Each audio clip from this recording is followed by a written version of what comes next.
Hello, it's Ryan from 2minutetennis.net, and in this video, I'm going to give you 3 quick tips that are going to help you hit the perfect drop shot. Tip number 1, don't think of the drop shot as a shot in isolation by itself, but rather set up your drop shot with the shot before.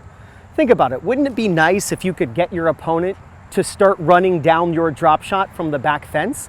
Well, you can do that. If you hit a high, deep ball, a ball that pushes them back, which is a great strategy to use, especially if they're like a one-hander and you hit it high with topspin to their backhand, oftentimes your opponent will back up near the fence. And what happens when they do that? They try to hit it hard and they end up hitting it short, and then you can hit your drop shot. It's so much easier to execute the perfect drop shot if your opponent is farther back. If they're standing on the baseline, you've got to be basically Novak Djokovic to hit the perfect shot that's going to not allow them to run that down. So move your opponent back with the previous shot, and it makes the drop shot so much easier. Tip number 2, think of it as a volley when it comes to the technique. Keep the racket out in front, very short. We're trying to take pace off. We're not trying to hit this ball hard. I know that's an obvious one for most players, but you watch a lot of players, just because they know something doesn't mean they always do it. So I'm not here informing you, but I'm here reminding you to really use volley technique where the racket stays in front of you and you don't take a backswing. And last, and then I'm going to start demonstrating some, is I want you to think of the drop shot as a ball that you hit, the ball peaks on your side, and then it starts dropping as it's crossing the net. If you think of the ball peaking on your side and descending by the time it reaches the net, so it's dropping as it crosses the net, it helps you hit the ball short enough that it's much harder for them to run down. All right, I'm going to get practicing.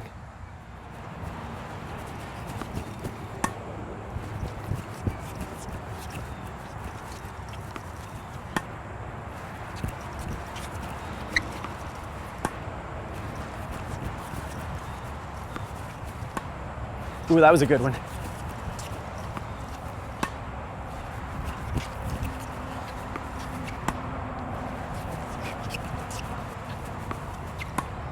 Remember, I'm trying to hit this ball super short, and the ball should peak on my side of the court. There was a good one. And it should descend as it crosses the net. Even if you don't win the point outright, even if you just get them, that was a good one, to move a far distance. So I'm just hitting it like it's a volley. I push them back, I come in, oh, that was bad. Just barely reached the net. There we go. Obviously, that's why I'm here, trying to get better. So I could disguise it and then go for it, right? I could come in and I'm gonna do that, but that definitely complicates things, right? Oh, that was a good one.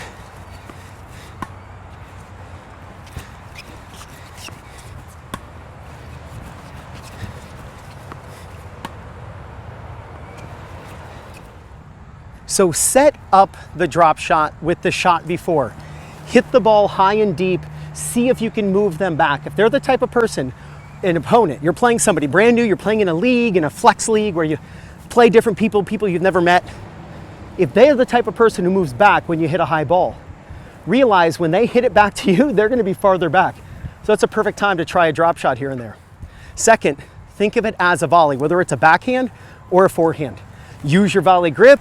You can put a tiny bit of backspin on. Don't think you got to chop the heck out of it. That's not going to help your drop shot be consistent. Remember, you're going to move them back.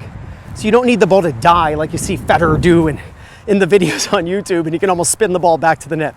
Don't think that it's got to be that perfect of spin to stop the ball. All you got to do is push them back, and then just a little moderate amount of backspin, even a low amount of backspin on the ball will be all you need to check that ball up just enough, and they're not going to be able to run it down.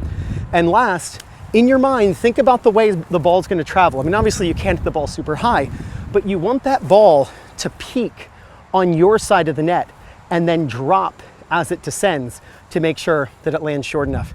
You use those 3 tips, and there's no doubt you're going to gain confidence, win more matches, and play much better tennis. This is Ryan Reedy from 2minutetennis.net. You got this.